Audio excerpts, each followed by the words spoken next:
Hope you got all your snacks. It's time for more Highlight Zone. With the regular season winding down now, a lot of conference races have already been decided, which means it's a good time for some cross-conference matchups. 3 good ones tonight between the ACAC and the NHC. Randy Spieth, he joins us now with more. Randy? The ACAC is one of the few conferences still up in the air. Woodlan and Heritage both 5-1 in league play. They'll play tomorrow night in Woodburn, with the winner taking home the conference title. First things first, though, Woodlan with a tough one tonight. Warriors at Norwell, first quarter action. This is Norwell's David Vogel netting a 3 right there. Nets go up by 4 after that. Vogel ended this one with 19 next to his name. Later in the quarter, Vogel will find Brent Bales in the corner. The senior buries this 3. He had a team-high 21 on this one, but Woodlan would fight back at the other end. This is Jeffrey Jones doing big things. Arm right in his face, knocks down that turnaround. He led the Warriors with 10. Then the Warriors go inside to Jalen Bennett. He would finish the 3-point play at the free throw line, but Warriors down 4 after 1. Norwell would turn it up from there in the second. Drew Shively knocking down his first triple of the night.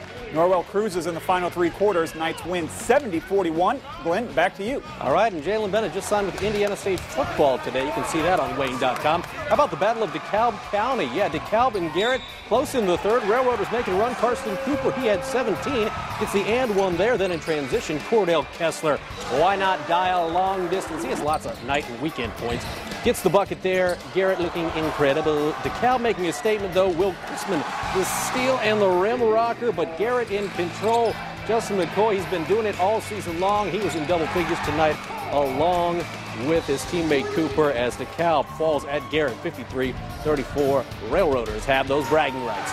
Down in Decatur, both Bluffton and Belmont trying to get hot at the right time of the season. Tigers at the Braves. Grant Tribble with the basket for Bluffton early, but it's Belmont in the lead thanks to this guy, Cameron Benz. Knocking down the basket and nothing. Drives like a Benz. Why not do it again? He gets the bucket as Belmont up by 10 midway through the second quarter. More from Belmont. Evan Selking. And the Braves feeling right at home. You're going to see more from Belmont late in the second as Ryan Okanuski gets the bucket. However, it's Bluffton with a good second half as the Tigers come back to win this at Belmont 51-45. Just down the road in Adams County, Adams Central and South Adams renewing their rivalry at the always excitable Stardome. In the first quarter, that was Marco Vasquez with the basket for South Adams. South Adams up by a pair. Adams Central answering. Nick Ballmer, your name's Ballmer, you play for Adams Central, you got to be good.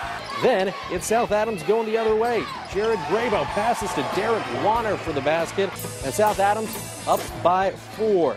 End of the first quarter, Hayden Black with the basket as Adams Central knots things up. But in the second quarter, you're going to see Warner, who led this team to a great playoff run in football. However, it wouldn't be enough tonight as Adams Central wins this one 57-41. At Leo, the Lions looking to bounce back after tough losses to Dwenger and to Norwell. Leo hosting Lakewood Park. That's Noah Gardner to Jared Gerke early.